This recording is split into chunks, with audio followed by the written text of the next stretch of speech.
So let's even put on the issue of agitations aside and look at the issue of competence now and federal character, because you said from the reports that was gathered by SBM Intelligence, certain regions seems to be high up on the ladder in terms of appointments, while others. But let's look at competence now. Should we be looking at competence over federal character or federal character over competence? Just to round it up. Well, it's an age-old argument in Nigeria, isn't it? The thing for proponents of the challenge, for the competence argument is essentially that federal character is enshrined in our constitution, and again, there are voices out there that are calling for that to be expunged. The problem with that is, if you do not have that incentive enshrined in law, then any government can come and literally just appoint anybody, without respect to ethnicity or their states or regions of origins, as well. I mean, people are complaining about Buhari, and we have federal character enshrined in the constitution, and you still have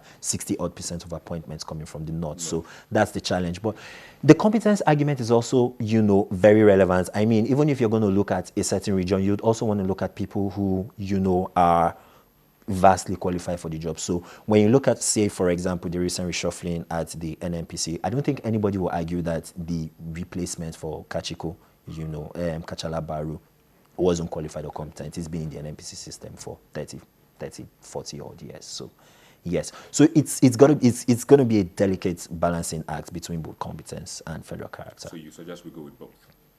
Yes, I mean, our democracy is not mature enough for us to just close our eyes to where people come from and just appoint them solely based on, their capacity to do the job. So yeah, for the time being, a balance between competence and federal character is the safe way to go, I think.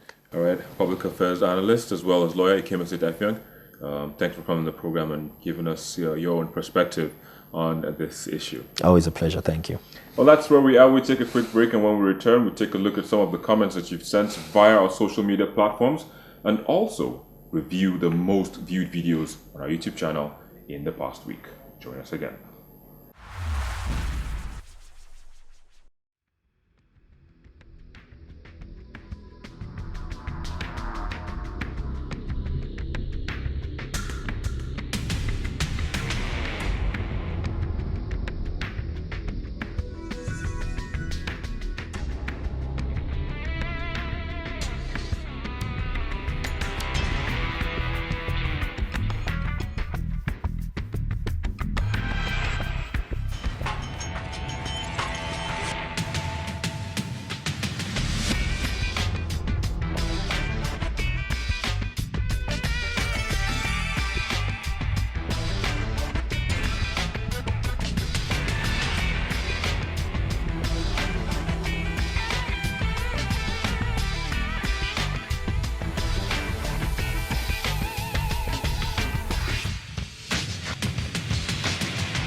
This week's most viewed videos begins with the plea by Bakassi militants on Niger Delta Avengers to stop vandalizing pipelines and installations in the All-Reach region. There is actually no governor in Abia State, now technically speaking. In fourth place, the video of the camp of Ucheoga insisting that he be sworn in as governor of Abia State after a court ruling sacked Mr. Okezie Ekpazu due to tax evasion charges. Up next is embattled governor of Abia State dismissing any claim of him evading tax during his previous assignment in the state. It comes in at third. Fiery writer and critic of President Muhammadu Buhari, Mr. Femi Aribisala's video insisting the president's military mentality has not changed to adapt to a democratic setting makes the list in second place. People don't change in their 70s.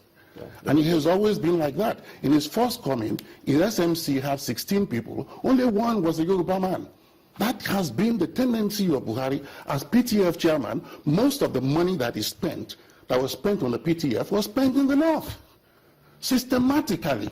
And he has not changed. They talk change, but the president hasn't changed. His people need to talk to him. and ask them. While the #1 spot is taken by the video of Ekiti State Governor Ayo Fayose claiming that Zenith Bank bankrolled his election into office. The cat is let out of a basket already. They funded me. I was in my house when I got a call from the headship of Zenith Bank asking me to come or send a representative. So why would you start lying and telling them money came from somewhere? What connection do I have with National Security Advisor? Well, there you go, the most viewed videos on our YouTube channel in the past week. However, in as much as the prerogative of appointment lies solely with the President and Commander-in-Chief of the Armed Forces, a strong supporter of the President says appointments based on merit without federal character lead to marginalization. Appointments based on federal character without merit leads to incompetence and ineptitude on the other hand. Now, with the foregoing, it is clear that the country needs both merit and federal character to reflect in appointments made by the President. And that's where we end the program today. But as always, continue via the social media addresses showing on your screen. Thank you for watching. I am Victor Matthias.